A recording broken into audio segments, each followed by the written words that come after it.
ao que o outro pode trazer para mim como ganho. Aí encontramos no Evangelho segundo o Espiritismo, no capítulo, item 7 do capítulo 8º, já que estamos falando de escolhas e necessidades reais, a seguinte assertiva: todo pensamento mau resulta, pois, da imperfeição da alma. Aqui, pensamento mau está relacionado ao distanciamento das leis divinas.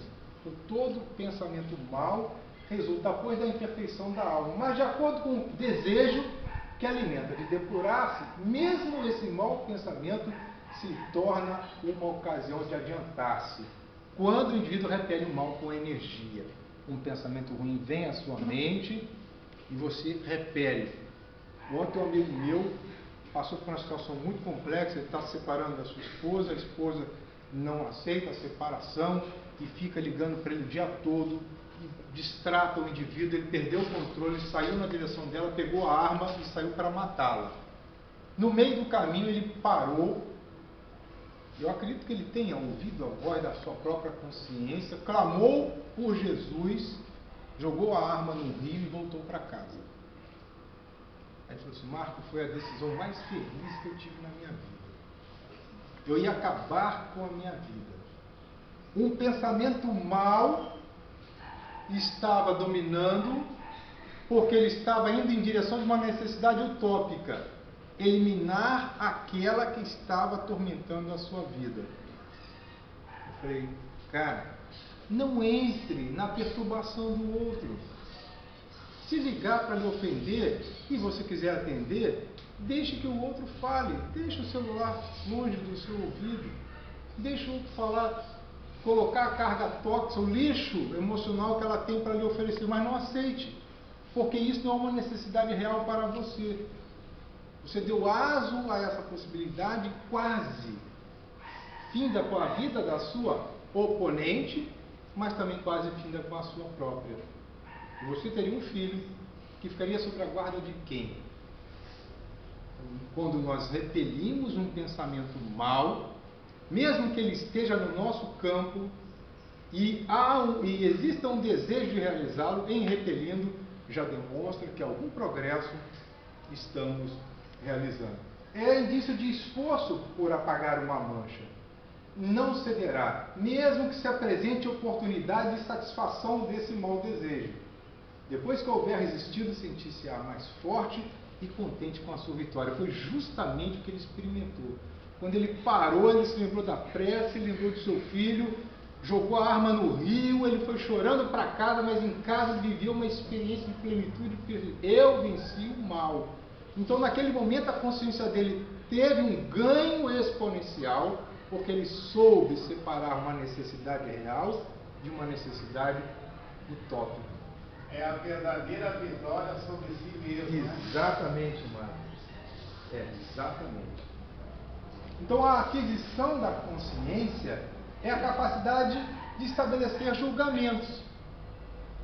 Os indícios de que nós estamos mergulhando em níveis mais elevados de consciência começam a se manifestar à medida em que eu estabeleço julgamentos sobre as situações. E aí eu começo a realizar melhores escolhas. É isso que consiste a busca pela felicidade. A consciência vai transcender o intelecto, porque o intelecto, enquanto analisa de forma lógica, a consciência, ela analisa o problema de forma sintética, global. Assim, 2 mais 2 são 4. Bom, é um resultado lógico.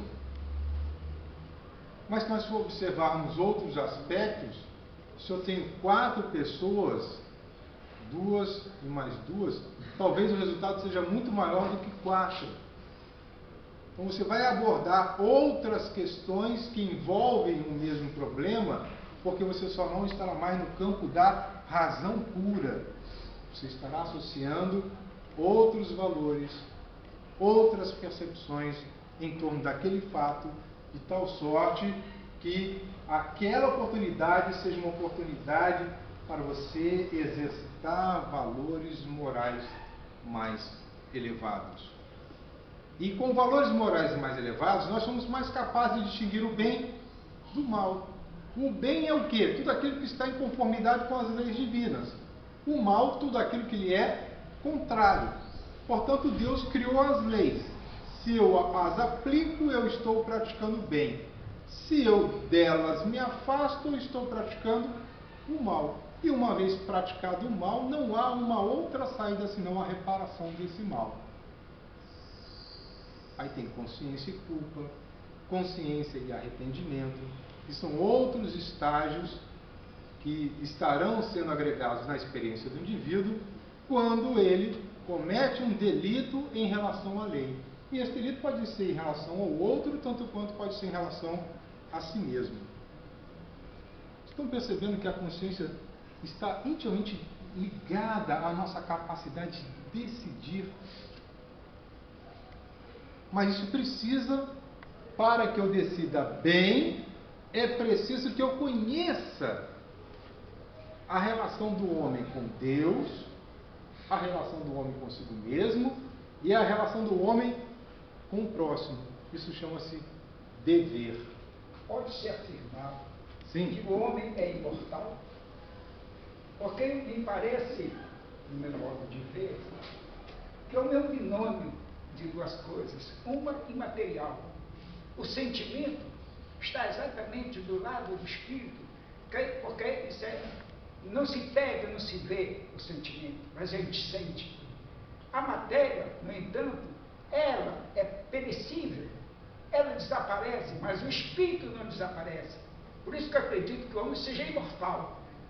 E à medida que ele vai progredindo, ele vai se aproximando do seu Criador. Mas para isso ele tem que se composto de duas coisas, de amor e de conhecimento. Conhecimento por quê? Para a gente conhecer toda a natureza e do sentimento que está representado no ápice pelo amor. Eu vou mais além. Nós somos imortais. Mas o conceito de eternidade e imortalidade, eles precisam ser bem discutidos para serem bem compreendidos. Mas uma vez mais eu peço data vênia voltarmos à questão, não obstante ter relação à imortalidade, é o aspecto da sobrevivência do ser após o fenômeno biológico da morte. O imortal é o ser espiritual. A matéria apenas ela é agregada, mantida em estado de agregação durante o existir ou a permanência no mundo da forma, cessada a causa que a mantinha agregada por perda do fluido vital, que é o esgotamento do fluido vital na morte natural, ou por um colapso na estrutura orgânica, aquela matéria ela se desagrega, advindo o fenômeno biológico da morte, e o ser espiritual se liberta para entrar na erraticidade, onde também lá progredirá com vistas a mais um mergulho posterior num processo de reencarnação. Porque ele disse, eu concordo, viu, com o que você disse, você falou certo. Eu acho, né? Vamos lá. Eu concordo. Por que a meditação é importante para que nós adentremos nessa busca de estados mais adiantados para a nossa consciência? Porque na meditação nós vamos realizar operações mentais mais profundas que dizem respeito a nós mesmos. É um mergulho não mais para fora, mas sim um mergulho para dentro, né? São essas operações que vão facultar a compreensão do pensar humano. E o que significa isso? Basicamente você senta num cantinho na sua casa, bota uma música tranquila, um ambiente onde você possa ficar 5 a 10 minutos só. É você e Deus. E ali realizar uma viagem para dentro, adotando uma postura de silêncio e recolhimento respeitoso, segundo encontramos em um livro dos médiuns.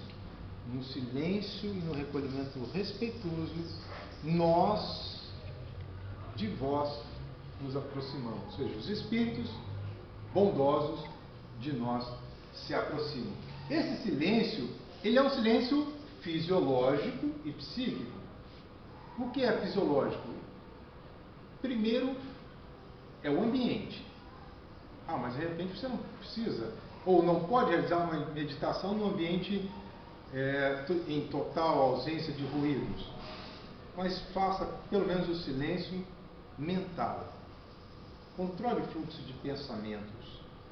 Procure ouvir mais as respostas que vêm do interior, tanto quanto as respostas provenientes dos nossos assessores. Porque nesse silêncio e recolhimento respeitoso, nós vamos ter a capacidade de mergulhar no nosso reservatório de informações.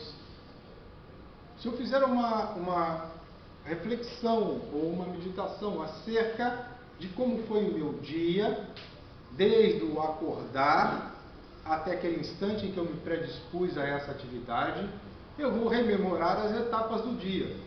Essa é uma forma de acessar o passado mais recente.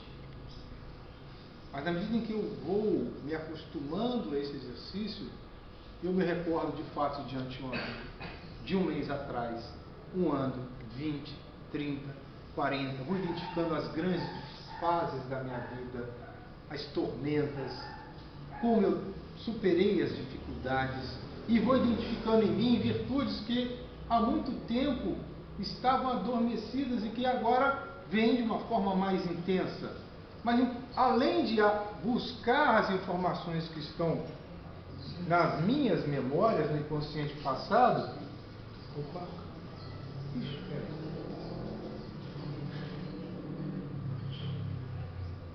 eu posso acessar o que está no superconsciente. É aquilo que pode vir a ser. São informações sublimes, são respostas prontas que nós recebemos diante de um dilema que está por ser resolvido.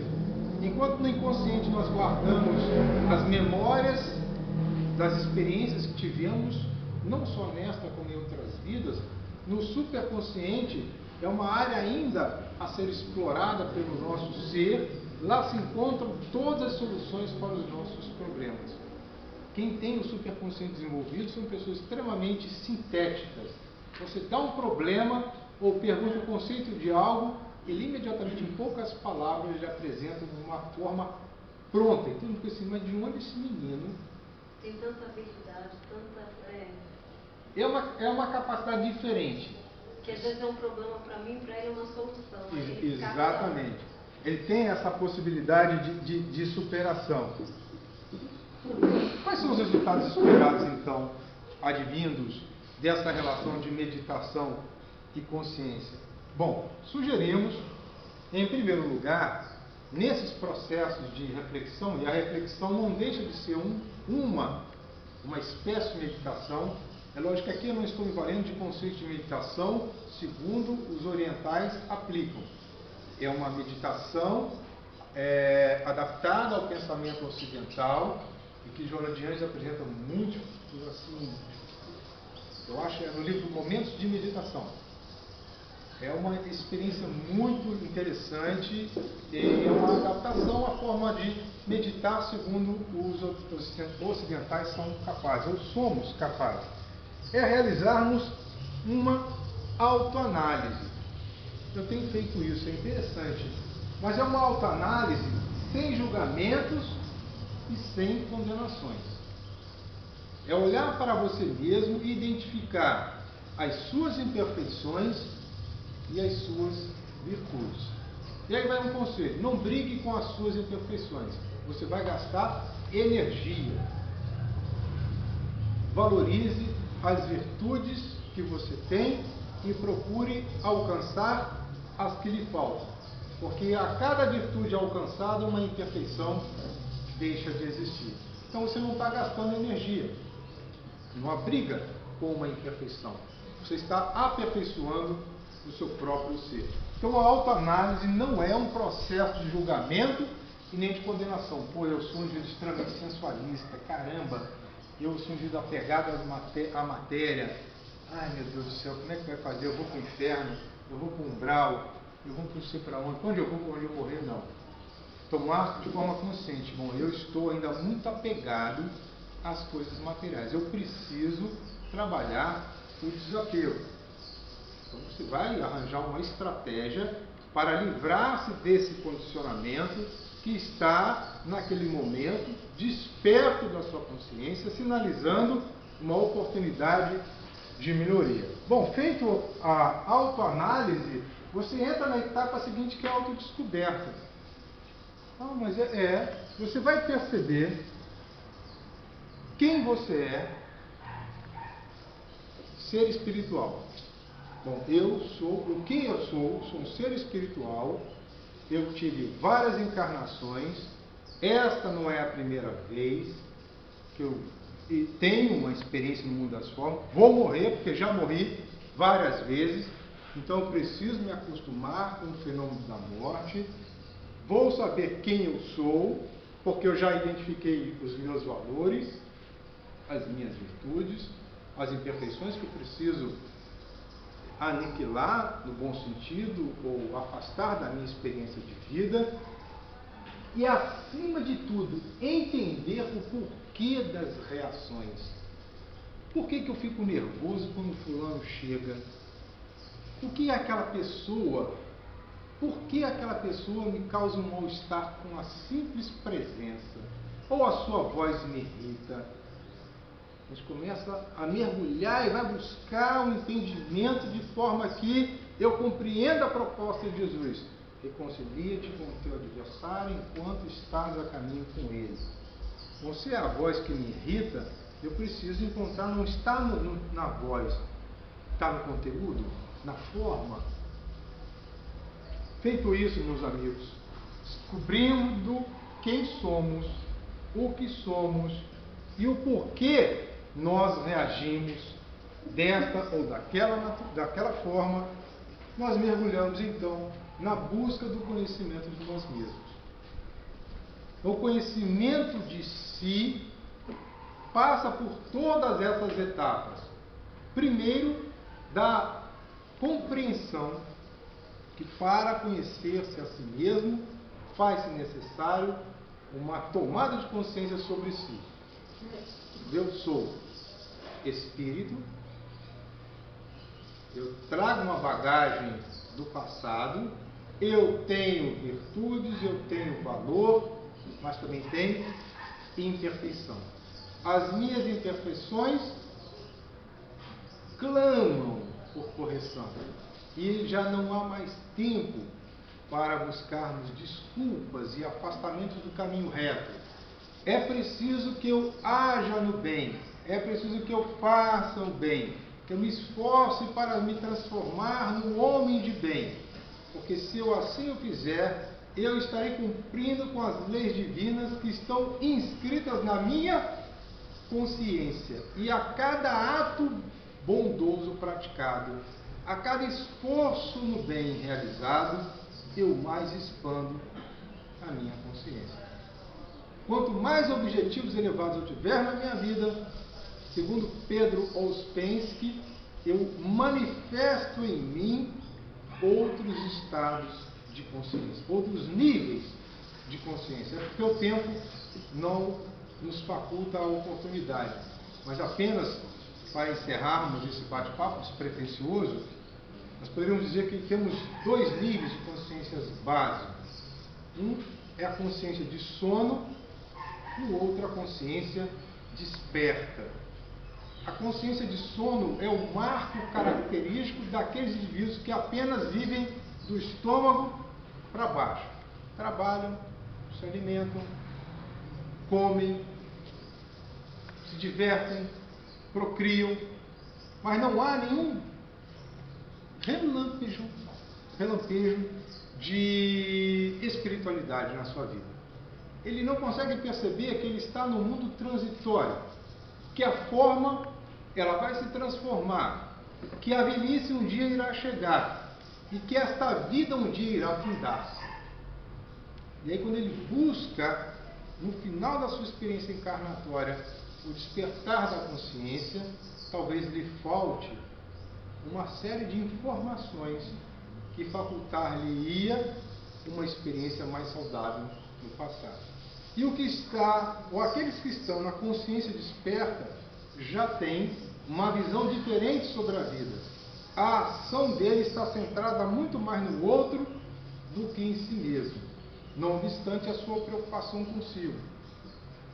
Mas a preocupação dele não se restringe a ele mesmo, mas sim a toda a comunidade na qual ele está inserido.